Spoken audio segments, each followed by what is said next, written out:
Buenos días, aquí. Voy a hacer en esta primera sesión una introducción a lo que va a ser este curso, como queramos llamar, estas sesiones, sobre el discernimiento en la vida cotidiana. Es evidente, o por lo menos nos lo debía ser, que los creyentes, los seguidores de Jesús, vivimos en el ámbito del espíritu. Esto quiere decir que en él nos movemos, existimos y somos. Que para nosotros Jesús no es solo un personaje histórico que pasó haciendo el bien, sino que, como sabemos, es aquel que se sintió realmente conmovido desde las entrañas de ese Dios Padre compasivo, que se implicó compasivamente en nuestras vidas, pasó haciendo el bien, pasó anunciando la buena noticia de Dios y curando todo achaque y enfermedad del pueblo. A Jesús se le fue la vida por el aliviar el sufrimiento de la gente, de su gente.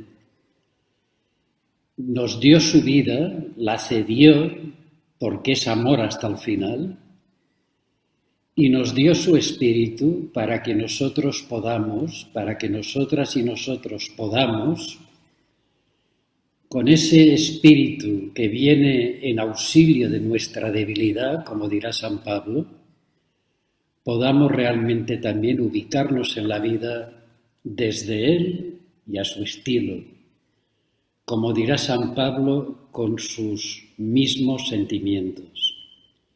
Por eso, discernir no nos tiene que asustar la palabra, ni mucho menos.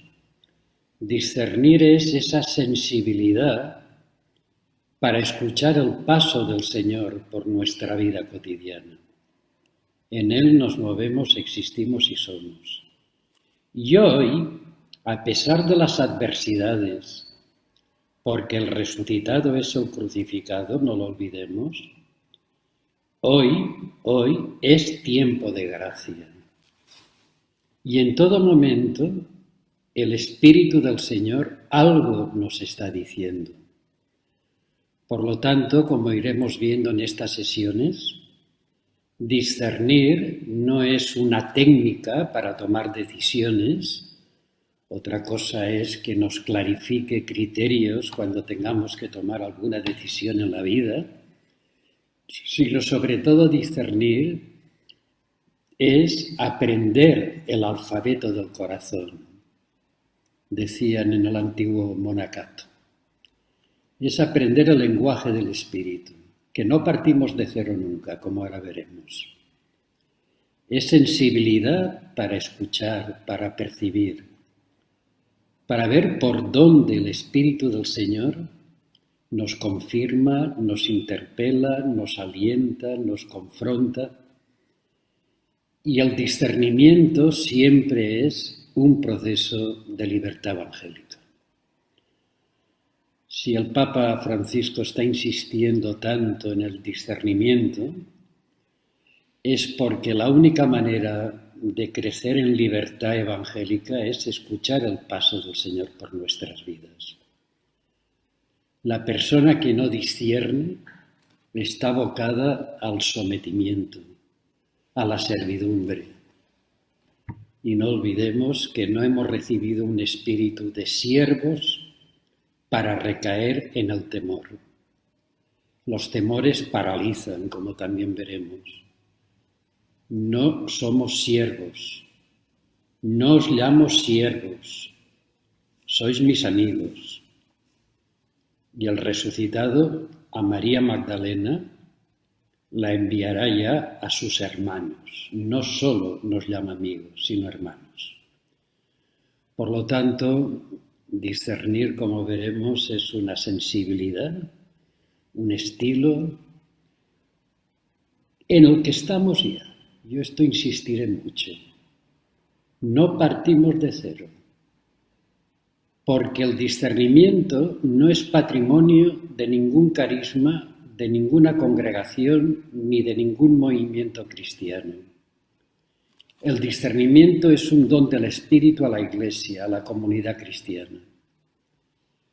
Por lo tanto, si aquí en estas sesiones tengo más presente el proceso de discernimiento de Ignacio de Loyola, de San Ignacio, no es porque San Ignacio invente nada, valga la expresión, en cuanto al discernimiento, sino porque Ignacio tiene el don, tiene el carisma, diríamos, de ser un buen pedagogo del discernimiento.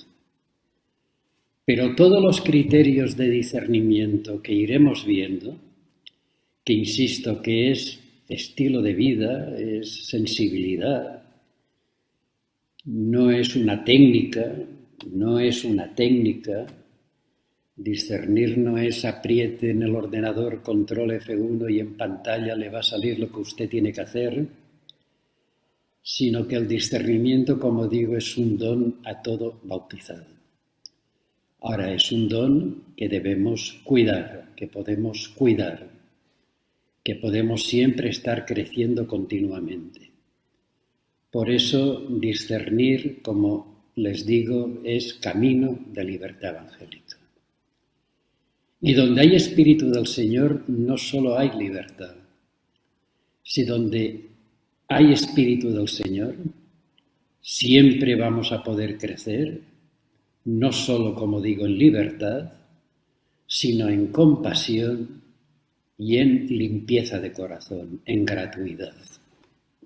Por lo tanto, en esta primera sesión, como introducción, pero que es una introducción que de alguna manera tendré presente en todas las sesiones, es caer en la cuenta que todo proceso de discernimiento, que es un camino de vida, es un modo de estar en la vida, supone que tengo que abrir la puerta de ese camino, valga la expresión.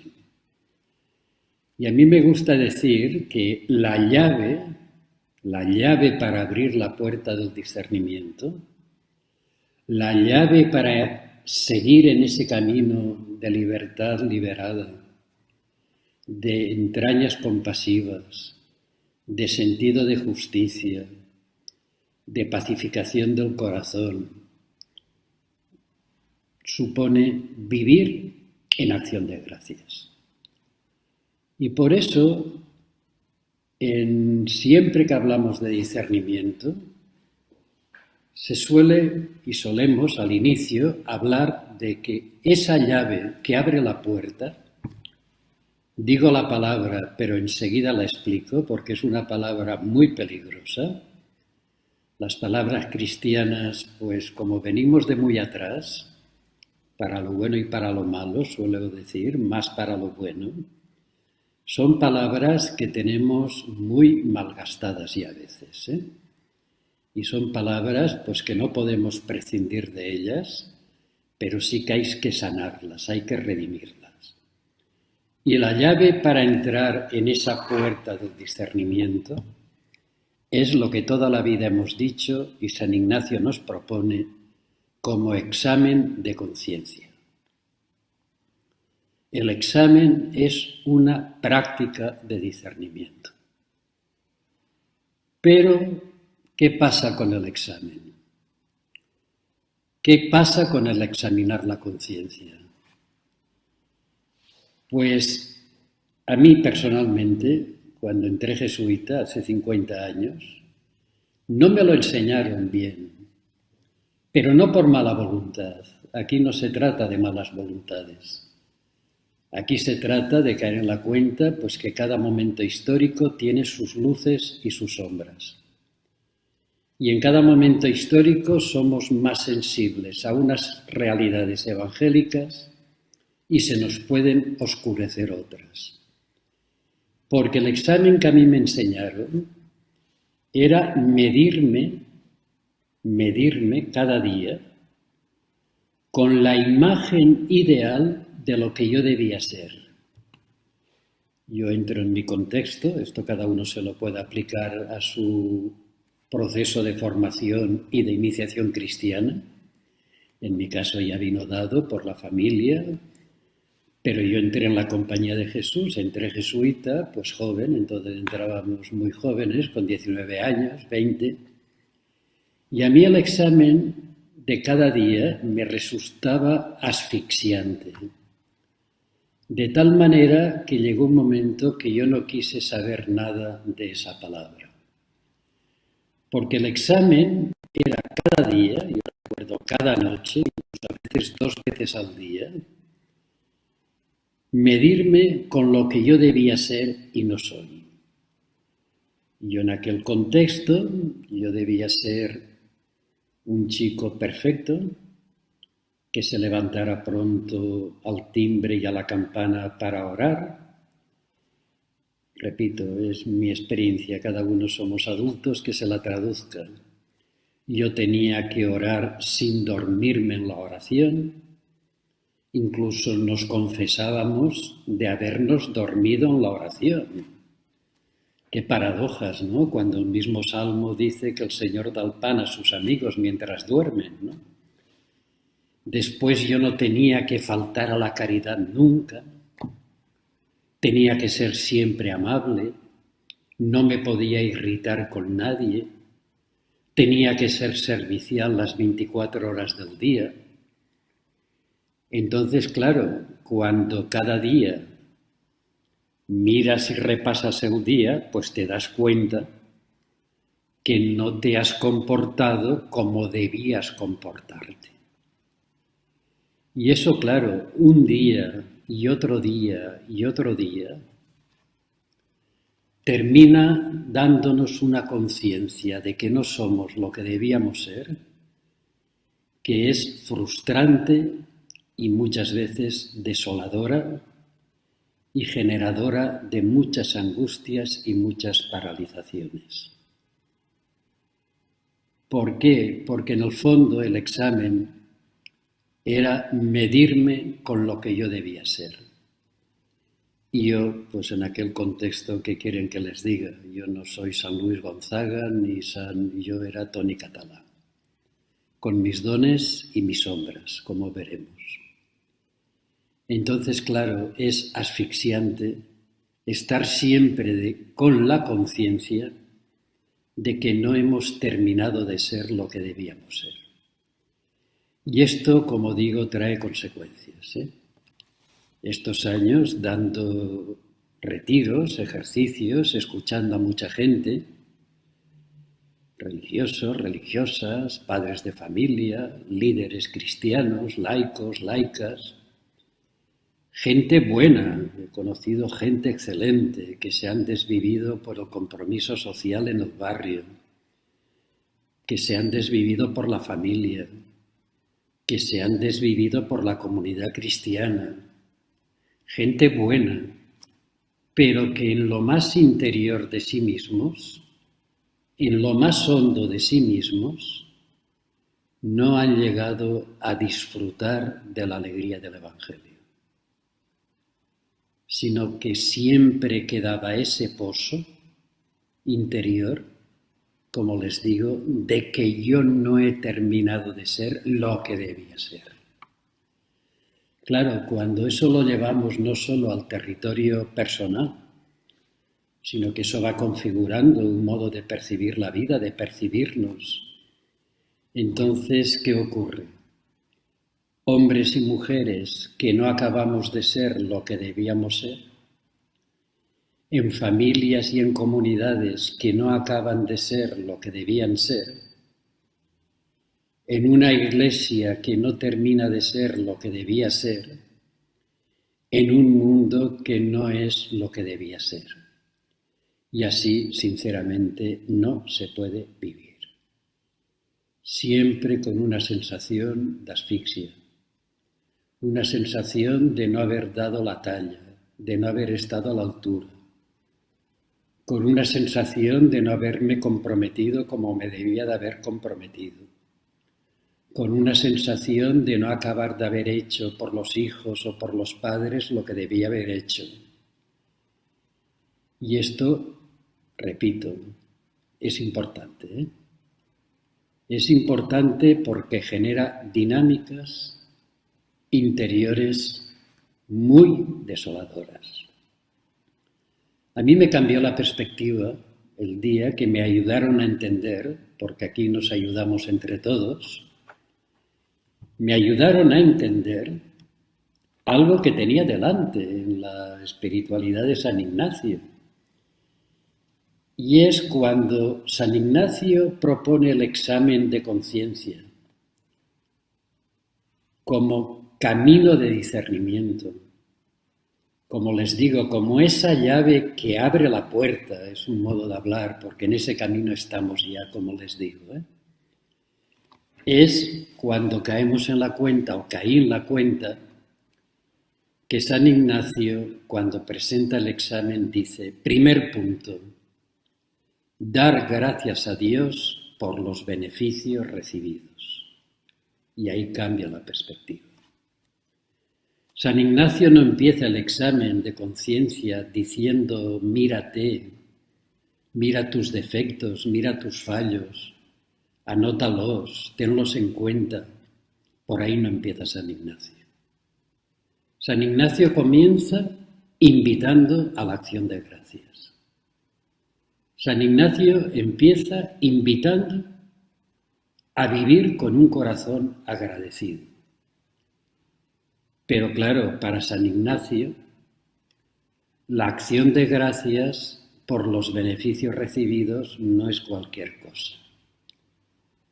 A veces leer directamente a San Ignacio no es fácil, ¿eh? Tenía un castellano muy malo, diríamos, y dice mucho en pocas palabras y no es fácil la lectura de Ignacio. Pero tiene expresiones muy significativas en el contexto de su espiritualidad o de sus escritos. Y es los beneficios recibidos. Para San Ignacio, los beneficios recibidos no es cualquier cosa. No es cualquier cosa. Para San Ignacio, los beneficios recibidos son el don de la vida, el don de la creación, dirá él, el don de la redención, el don de estar en el ámbito del Señor Jesús y el don o los dones particulares. Tres dimensiones de una misma realidad que ahora explayaremos, desarrollaré. Dice Ignacio, da gracias por el don de la vida. Da gracias por el don de la creación. Da gracias porque esa vida que tienes que agradecer la vivimos en el ámbito de la buena noticia de Jesús, que es fuente siempre de salud, de sanación y de alivio. Y además agradece el don que te ha regalado particular y personalmente. Claro, esto dicho así, pues suena, pues sí, muy bien, pues está bien, demos gracias. Pero claro, el tema tiene su miga, que decimos por aquí, ¿eh? Y es que hay dos dimensiones, dos palabras, dos expresiones, que por razones que ahora no vienen al caso, por eso que les decía antes que venimos de muy atrás, dos expresiones que en la vida cotidiana, e insisto en lo de la vida cotidiana, nos bloquean esta dimensión de agradecimiento, de gratuidad. Y es la expresión que yo también utilizo, esto también lo repetiré en estas sesiones. Ser hombres y mujeres de discernimiento no supone perder espontaneidad en el lenguaje, ¿eh? Porque si no nos bloqueamos. Pero hay dos expresiones que yo repito, también utilizo, pero que si pudiera, por lo menos lo tengo ya presente, y si me enciende un poquito la alarma, dos expresiones que si pudiera las desterraría de mi vocabulario cotidiano. Y es la expresión normal y natural. Estas expresiones nos secan la acción de gracias. ¿Por qué? Porque por aquello que es normal y natural no se me ocurre dar gracias, es normal. Y entro ya en el desarrollo de estas tres dimensiones. Porque en discernimiento no valen generalizaciones, no valen abstracciones. Yo, Toni Català, yo, el que les está hablando, cuando yo nací, no pedí permiso. Y esto es una experiencia que todos compartimos, que es una obviedad por otra parte. Yo no le dije a mis papás, prepararos que voy, sino que la vida es regalada, la vida es un don, la vida no la diseñamos nosotros, sino que la vida yo me la encontré. Y mira por dónde, insisto en que no valen generalizaciones, cuando yo nazco, soy recibido, acogido, celebrado, festejado, acunado, y ahora viene lo que les decía. En este contexto en que yo me muevo, cuando explico esto, mucha gente dice, pero eso es normal. Digo, pero ¿tú en qué mundo vives? ¿Cuántas criaturas de Dios vienen a este mundo sin pedir permiso y no son recibidas, ni celebradas, ni festejadas, ni acunadas? ¿Qué quiere decir esto es normal? Y aquí somos adultos. Si alguno de ustedes al nacer no fue recibido, celebrado y festejado, por el hecho de a estas horas de su vida estar pudiendo hacer con otros compañeros y compañeras un curso de discernimiento con deseos de crecimiento personal y con deseos de mayor libertad, es porque ustedes en la vida han tenido experiencias de acogida, si no, no estarían aquí.